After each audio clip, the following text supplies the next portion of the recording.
Hello दोस्तों, अगर आप इडियम एंड फ्रेज को टिप्स पे याद करना चाहते हैं तो ये वीडियो बिल्कुल आपके लिए है। तो देरी ना करते हुए चलिए याद करते हैं। 131 नंबर पे इडियम एंड फ्रेज है Herculean and task. Herculean task मतलब होता है अत्यंत कठिन कार्य। इंग्लिश में कहे तो work needing great powers of body and mind, मतलब माइंड, यानी कि ऐसा कार्य जिसमें मतलब कि अधिक पावर लगे, शरीर का भी और दिमाग का भी। तो इसका मतलब वो अत्यंत अधिक कठिन कार्य रहेगा। अगर मतलब जिसमें शरीर की शक्ति का अधिक ज़रूरत पड़े और दिमाग की शक्ति का भी अधिक ज़रूरत पड़े तो वो अधिक कठिन कार्य रहेगा। तभी वो क्या है, तभी उसमें अधिक पावर और अधिक माइंड की ज़रूरत पड़ रही है। तो इसका अगर याद करना चाहें तो कैसे याद करेंगे, तो हरकुलियन मतलब होता ही है क्या, कठिन। हरकुलियन मतलब क्या होता है, कठिन होता है। हरकुलियन मतलब अत्यंत कठिन होता है, ठीक है ना। अत्यंत कठिन हो जाता है, तो अत्यंत कठिन जब हो गया और यहाँ टास्क मतलब कार्य होता है, सबको पता है। तो हरकुलियन टास्क मतलब हो जाएगा अत्यंत कठिन कार्य। हरकुलियन मतलब होता है अत्यंत कठिन, और इसी से पता चल जाएगा हरकुलियन टास्क मतलब हो जाता है अत्यंत कठिन कार्य। और अगला 132 नंबर पे देखें तो to have an axe to grind, इसका मतलब होता है स्वार्थ की भावना होना। इंग्लिश में to have selfish motive in mind, मतलब माइंड में कोई सेल्फिश भावना होना, सेल्फिश मन में होना, मतलब सेल्फिश होना, सीधे सीधे समझना है। और हैव मतलब होता है होना, मतलब कि कोई चीज़ जब पास में होता है तो हैव पढ़ते हैं, प्रयोग भी पढ़े हैं, हैव हैड का, उसमें पास होता है कि मेरे पास ये है, हमारे पास कलम है, मेरे पास किताब है। तो हैव मतलब होता है होना, और एन एक्स टू ग्राइंड मतलब एक कुल्हाड़ी होना। हैव मतलब होना, ठीक है ना। हैव मतलब क्या हो गया, होना। हैव मतलब हो जाएगा होना, और ग्राइंड एक्स मतलब कुल्हाड़ी होता है, और ग्राइंड मतलब होता है पीसना। ग्राइंड मतलब होता है पीसना।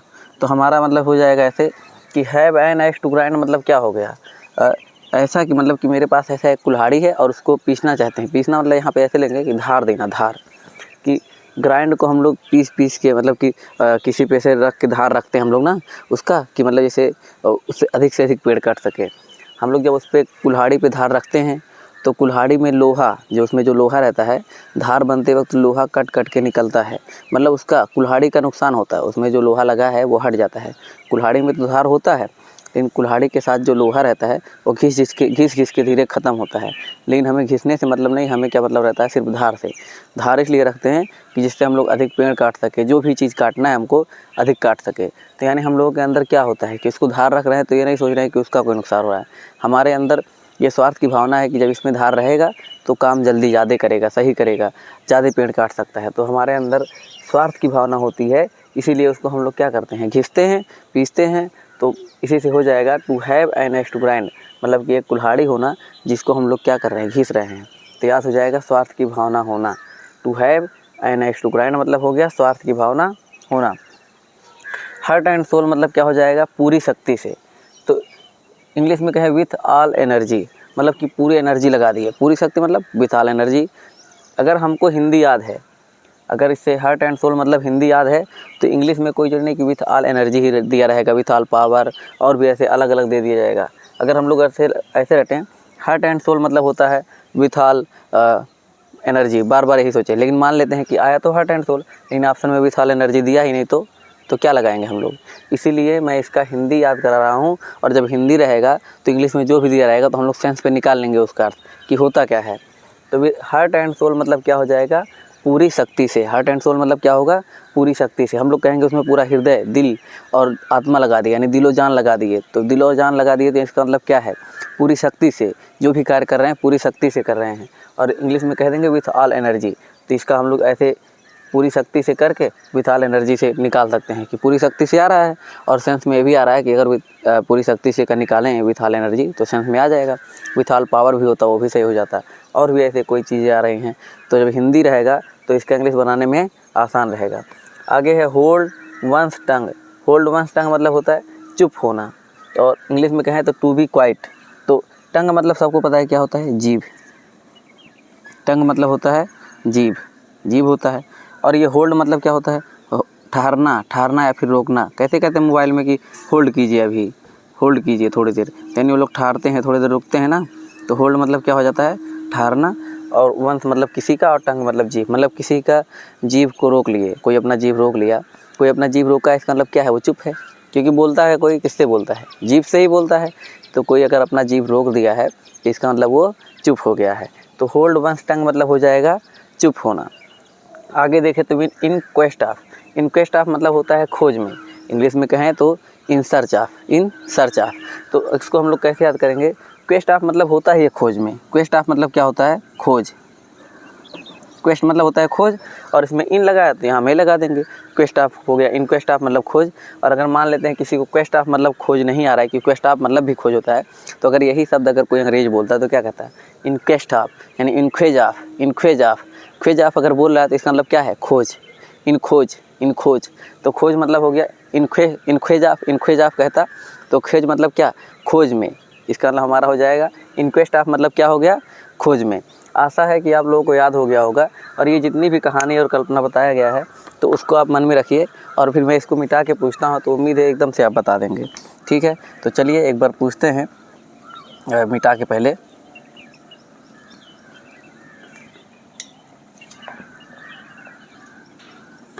अब और यहाँ भी अभी तो और बचा है। हरकुलियन टास्क मतलब क्या होता है, अत्यंत कठिन कार्य। हरकुलियन मतलब होता ही था अत्यंत कठिन, और आगे टास्क है तो कार्य हो गया। To have an axe to grind, to have an axe to grind मतलब क्या होता है, अपना स्वार्थ सिद्ध करना। कुल्हाड़ी को घिस रहे थे, किसके लिए, अपने लिए घिस रहे थे। उसमें कुल्हाड़ी का तो नुकसान था कि इसका लोहा घिस के ख़त्म हो जा रहा है, लेकिन हम अपने स्वार्थ के लिए उस कुल्हाड़ी को घिस रहे थे जिससे उससे अधिक से अधिक हम लोग यूज कर सकें। और आगे है heart and soul. Heart and soul मतलब क्या है, मतलब दिलो जान लगा दिए, क्या था, पूरी शक्ति से, पूरी शक्ति से, विथ ऑल एनर्जी। उसके बाद में होल्ड वंस टंग। होल्ड वंस टंग मतलब क्या होगा, मतलब किसी का जुबान रोक लेना, रोक लेना। कोई अपना जुबान रोक दिया, मतलब कि क्या नाम है, जीभ रोक दिया। जीभ रोक दिया यानी क्या है, वो चुप है। तो होल्ड वंस टंग मतलब क्या हो जाएगा, चुप होना। होल्ड वंस टंग मतलब हो जाएगा चुप होना। इन क्वेस्ट ऑफ मतलब क्या है, खोज में। इन क्वेस्ट ऑफ मतलब खोज में। और कैसे किए, कोई अंग्रेज अगर बोलेगा तो इन ख्वेज ऑफ, इन ख्वेज ऑफ, उसी से याद कर लेंगे। मतलब कि इन ख्वेज ऑफ यानी कि खोज में। ख्वेज से क्या हो गया, खोज, और इन मतलब में, तो इसका मतलब हो गया इन क्वेस्ट ऑफ मतलब हो गया खोज में। चलिए आगे देखते हैं। 136 नंबर पे है इन a fix. In a fix मतलब होता है दुविधा में, और इंग्लिश में कहे तो to be enable to decide on thing or other. मतलब to be enable to decide or thing or other, or the other. तो यानी कि मतलब दुविधा में और परेशानी में होना है, तो सबको पता है इन ए फिक्स इसका इंग्लिश। और उसके बाद में इसको इंग्लिश में जब कहा जाए कि मतलब कि ये डिसाइड ना कर पाना कि मतलब क्या होगा, ठीक है ना, दूसरे के ऊपर, दूसरे चीज़ों में डिसाइड ना कर पाना क्या होगा, इसको याद करना चाहें तो इन ए फिक्स मतलब हुआ दुविधा में। तो हम लोग अगर देखें, सुने हुए हैं मूवी में कि फिक्सिंग होता है, मैच फिक्सिंग जब होता है, मैच फिक्सिंग होता है तो पता नहीं होता है, वो लोग तो जानते हैं आपस में कि कौन जीतेगा, लेकिन जो देखता है वो नहीं जानता है ना कौन जीतेगा। तो इन फिक्सिंग मतलब दुविधा में होता है, मतलब कन्फर्म नहीं होता है कौन जीतेगा, वो अपना मैच पूरा देखता है। तो इन ए फिक्स मतलब हो जाएगा इसी से इन ए फिक्सिंग। इन ए फिक्स मतलब हो जाएगा दुविधा में या फिर परेशानी में। तो फिक्सिंग वाले से याद किए हैं तो याद हो जाएगा इन ए फिक्स, यानी फिक्सिंग वाले से। अगर मैं लिखना चाहूँ तो क्या लिख दूँ, फिक्सिंग। ठीक है, फिक्सिंग से कर लेते हैं, और वो हिंदी में इसको ऐसे लिख दो तो ऐसे फिक्सिंग से।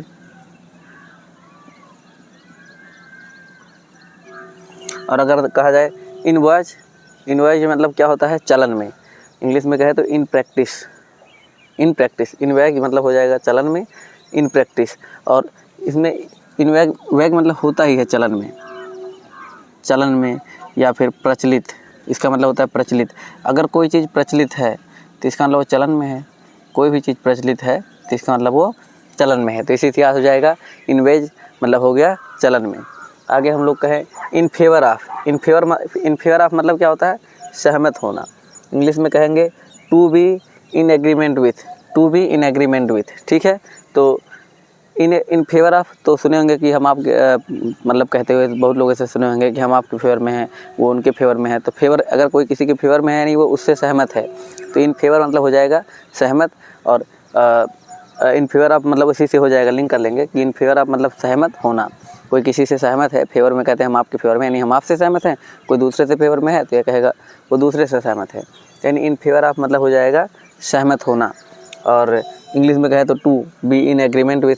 एग्रीमेंट भी सुने होंगे कि एग्रीमेंट करते हैं, तो एग्रीमेंट में भी सब सहमत होते तभी एग्रीमेंट करते हैं ना। तो to be in agreement with मतलब हो जाएगा, इसका मतलब भी वही इंग्लिश सहमत हो जाना। आगे है in the air. In the air मतलब होता है व्यापक। इंग्लिश में क्या है, हियर्ड एवरीवेयर। तो इन द एयर मतलब होता है व्यापक। तो व्यापक को अगर व्यापक मतलब ये है, अगर एयर देखा जाए तो सर्वव्यापक है, सभी जगह है कि नहीं पृथ्वी पे। अगर देखा जाए तो एयर सभी जगह है।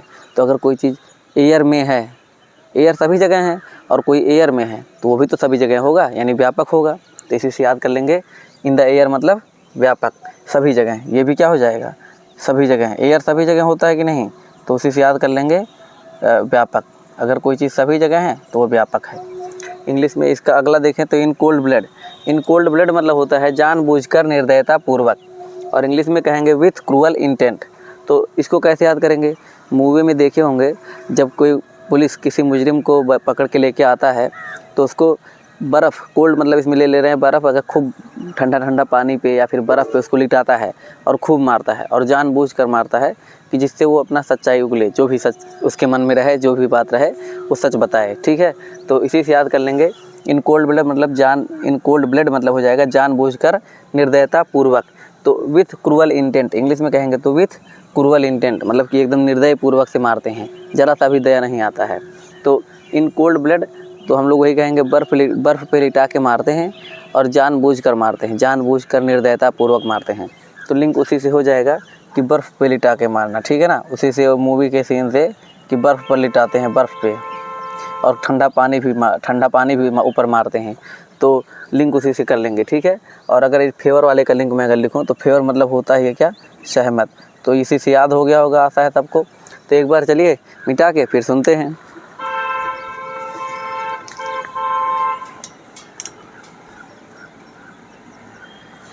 अगर कहा जाए इनएफिक्स को अभी तो मिटाए नहीं है, इनएफिक्स का अगर पूछें तो क्या होगा, मैच फिक्सिंग जब होता है तो वो तो पता है, उन लोग को पता होता है कि कौन जीतेगा, लेकिन जो देखता है उसे नहीं पता होता है। तो इनएफिक्सिंग मतलब क्या हो जाएगा, दुविधा में, परेशानी में।